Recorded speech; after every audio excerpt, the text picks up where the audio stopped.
دہلی فسادات کی جانچ کے نام پر حکومت کی انتقامی کارروائی کا سلسلہ جاری۔ اب سابق JNU طالب علم عمر خالد کو دہلی فسادات کی سازش رچنے کے الزام میں کیا گیا گرفتار۔ CAA مخالف مظاہروں میں پیش تھے عمر خالد۔ تفتیشی ٹیم کی کارروائی پر عمر خالد نے اٹھائے تھے سوال۔ متعلقین کو ڈرا دھمکا کر پہلے سے تیار کردہ بیانات پر جبراً دستخط کروانے کا لگایا تھا الزام۔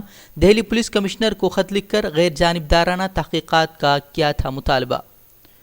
عمر خالد کی گرفتاری پر سوشل میڈیا صارفین کا سخت رد عمل۔ #ٹیگ چلا کر گرفتاری کی جا رہی ہے شدید مذمت، رہائی کا کیا جا رہا ہے مطالبہ۔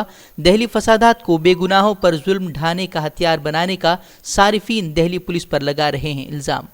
مہاراشٹر ATS نے ادھو ٹھاکرے، شرد پوار سمیت مہاراشٹر کے چوٹی کے لیڈران کو دھمکی دینے والے شخص کو کیا گرفتار۔ خود کو داؤد ابراہیم گروہ کا رکن بتا کر دھمکی آمیز فون کرنے کا ہے الزام۔ کورونا وبا کے درمیان مانسون کا پارلیمانی سیشن آج سے شروع۔ وقفے سوالات ہٹانے پر اپوزیشن کا شدید اعتراض، چینی دراندازی اور کورونا کے بڑھتے معاملات اور معیشت کی بدحالی پر حکومت کو گھیرنے کی کوشش کرے گی اپوزیشن۔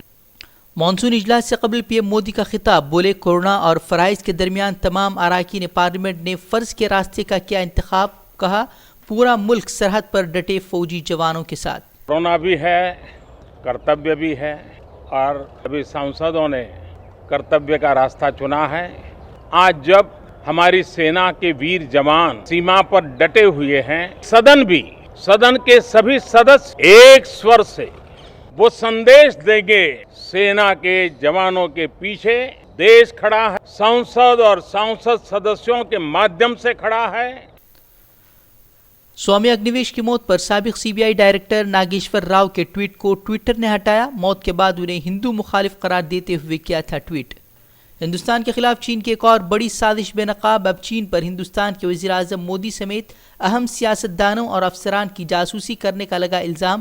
رپورٹ کے مطابق 1350 افراد کی جاسوسی کا ہوا ہے خلاصہ۔ UP کے کانپور سے تبلیغی جماعت کے 8 افراد کی جیل سے ہوئی رہائی۔ افغانستان اور برطانیہ سے تعلق رکھتے ہیں 8 افراد۔ 1 اپریل کو بابو پورہ مسجد سے ہوئی تھی گرفتاری۔ ملک چھوڑنے پر لگائی گئی تھی روک۔ میڈیا کے منفی پروپیگنڈے کے بعد ملک بھر میں تبلیغی جماعت کے افراد کو کورونا پھیلانے کے ذمہ دار قرار دے کر کیا گیا تھا گرفتار۔ بڑھتے کورونا کے اعداد و شمار پر راہل گاندھی کا ایک بار پھر مودی سرکار پر کرارا وار، بولے منصوبہ بند لاک ڈاؤن ایک شخص کے انا کی پیداوار، کہا اپنی جان خود بچائیں کیونکہ وزیر اعظم مور کے ساتھ مصروف۔